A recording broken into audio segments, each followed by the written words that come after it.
एक दिन मुझे फ़ोन आया कि 6 वाहन आए हुए हैं अवैध तरीके से। तो उस संबंध में तत्काल मेरे द्वारा जो संबंधित प्रेषणाधिकारी इंदौर को अवगत किया गया कि आप जाइए, संज्ञान लीजिए और पता कीजिए 6 वाहन कौन से हैं, किस चौकी से निकली है।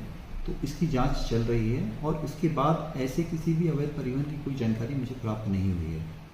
हम लोग इसमें बहुत ही कड़ाई कर रहे हैं, इसके लिए स्पेशल टीम भी हमारी बन गई है। और जैसा पुराने वक्तव्य में मैंने बताया था कि अब हम लोग हर बैरियर पे कैमरे इंस्टॉल कर रहे हैं। उसका कंट्रोल रूम वनमंडल में रहेगा और हर गाड़ियों में जीपीएस लगा रहे हैं, जिससे कि हमारे स्टाफ की मूवमेंट है, हर स्थायी अस्थायी वन चौकी सब पे हम लोग कैमरे इंस्टॉल कर रहे हैं। तो हम यहाँ से स्पष्ट रूप से देख सकते हैं, अगर कोई कहता भी है कि मंडी फिर से शुरू हो गई है, अवैध परिवहन बढ़ गए हैं, तो हम उसकी पुष्टि भी कर सकते हैं। और सारे इंपॉर्टेंट जो गेटवे हैं वहाँ भी कैमरे लगाएंगे और आवश्यकता पड़ती है तो पुलिस विभाग से भी संपर्क करके उनके कैमरे से विजिल लेने की कोशिश करेंगे। बट सारे प्रयास एक ही दिशा में हो रहे हैं कि किसी भी प्रकार से अवैध परिवहन ना हो। लेकिन हाँ, जो प्रॉपर नियमतः वृक्षों का पातन हो रहा हो निजी भूमि से और उसका नियमतः परिवहन हो रहा है टीपी में, और टीपी रिलेटेड कोई विसंगतियां हैं तो उसको हम सॉर्ट आउट कर देंगे।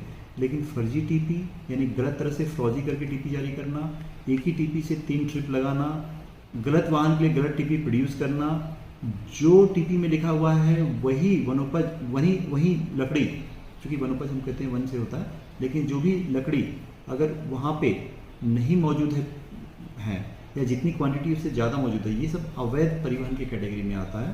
तो इसमें नियम बड़े सख्त हैं। तो ऐसे अगर प्रकरण सामने आते हैं तो हम लोग कठोरतम कार्रवाई करेंगे, उन स्टाफ पे भी करेंगे उनकी संदिग्धता आती है तो।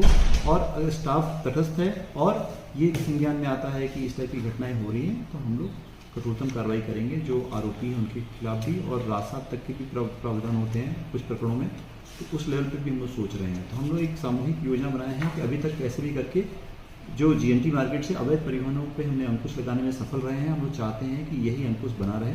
छिटपुट 1-2 गाड़ियाँ जरूर पहुँच जाती होंगी जो हमारे संज्ञान में है, लेकिन कोई बड़े स्तर पे मैसिव स्तर पे इस टाइप की कोई परिवहन की कोई सूचना नहीं प्राप्त हो पाई है।